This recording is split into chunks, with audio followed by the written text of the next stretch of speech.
कुछ देर बाद सभी बिल्डिंग के गेट के पास बैठ जाते हैं। 1-2 घंटा बैठे हुए गुजर जाते हैं।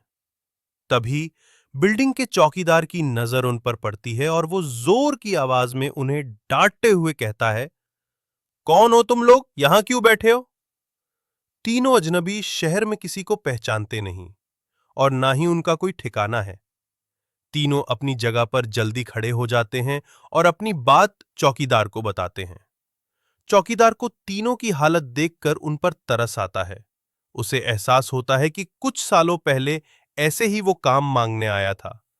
तब किसी ने उसे सहारा दिया था और आज कम से कम वो इतने बड़े शहर में छोटे से काम के साथ जीवन यापन कर पा रहा है। जॉन उन तीनों में थोड़ा समझदार होता है। वो चौकीदार से कहीं रहने के जुगाड़ की बात कहता है, क्योंकि उसे पता है कि अभी उनकी हालत किराया देने की नहीं है, तो उन्हें कोई किराया से कमरा क्यों देगा।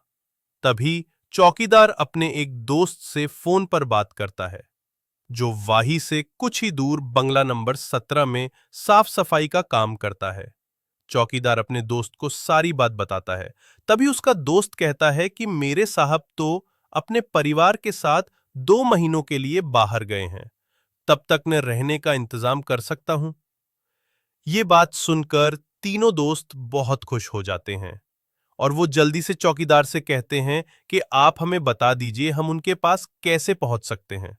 चौकीदार कहता है कि वो बंगला थोड़ा दूर है, रात को वहां कोई टैक्सी ऑटो भी नहीं मिलेगा। आज तुम लोग यही सो जाओ, कल सुबह हम साथ चलेंगे। तीनों उसकी बात मान जाते हैं। सुबह उठते ही तीनों चौकीदार के साथ बंगले में पहुंच जाते हैं। बंगले की खूबसूरती देखकर तीनों दोस्त हक्का बक्का रह जाते हैं। उन्हें यकीन ही नहीं होता कि उन्हें इतने अच्छे बंगले में रहने का मौका मिलेगा।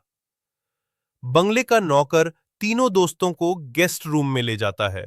तीनों दोस्त रूम में पहुंचकर राहत की सांस लेते हैं। जल्दी से तीनों नहाकर तैयार हो जाते हैं और काम की तलाश में निकल जाते हैं।